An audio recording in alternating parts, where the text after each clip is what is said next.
No, it doesn't surprise me that 8 out of 10 students at university do suffer with mental health. Because you're not just studying, you're living, so you're washing, you're cooking, you're going shopping, and I feel like all of that together is quite stressful. Maybe there's a bit of a taboo because I think it's quite common, but maybe people don't want to admit it because uni is meant to be like the time of your life, and maybe you're scared to admit that you're not enjoying it as much and hiding yourself from that. They're definitely going in the right direction with the level of support on offer, but just make it more readily available and just raise more awareness of these services. Now, Dr. Kasoulis, I feel like there's a lot of misperception or maybe even misunderstanding about what actually mental health is. So if you were to define the term and concept, how would you do that? It's a good question. Mental health is a broader state than mental illness. Mental health is really a state. It's how we feel about ourselves, how we feel about people around us. It's about feeling happy with your connections. It's about feeling that you can fulfill your potential. But it's quite complex. It's the state within your mind that you're constantly in.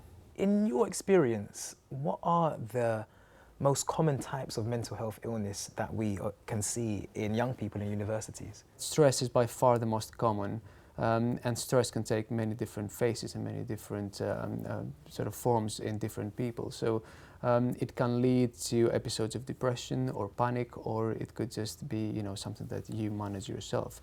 So I think that it's the extremes: stress, which is the most common, and suicidal thoughts, which is probably the most severe.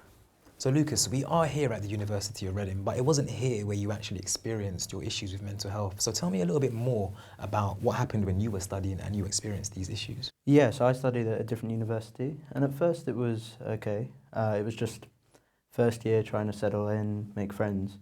But by the end of the first year, it got really bad. I got really low mood. So one point that really sticks out in my mind is my mood was just going down and down and down. And I don't know why. And I was just sort of crying in my room, but not about anything, just about how I felt. And, I had these suicidal thoughts in my head, but it was more just like a cry of help. But meanwhile, my friends are all in rooms around me. They had no idea. So do you feel like that there was enough information about mental health and the counselling services that are available? For counselling services, I had to do all that work myself and really push and find things. Usually for counselling, you have to apply, and that can take a month.